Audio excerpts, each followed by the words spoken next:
o paalala doon sa mga nag-ghost hunting, sa mga nag-ghost vlog. Hindi nyo ba alam, napakadelikado ng ginagawa nyo doon sa pinag-explore nyo, kasi pwedeng sumanib sa inyo yung kung anong mang merong nilalang doon. Kasi nangyari na sa akin yan, tinry ko mag-explore doon sa isang puno na mahalaman. Tapos nakakapture ako doon ng batang multo. Yung after kong i-record, doon ko nakita yung batang multo na nakatingin sa akin.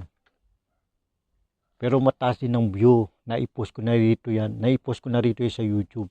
Nasa 1,000 plus yung view niya. Tapos,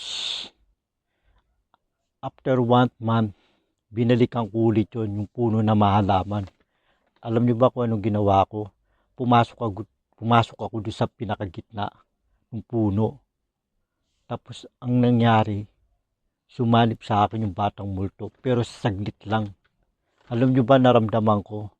Yung parang hindi naman ako nawawala sa sarili ko, kundi parang gusto kong magwala. Tapos ginawa ko, kasi saglit lang, pero matagal ako doon sa gitna ng puno.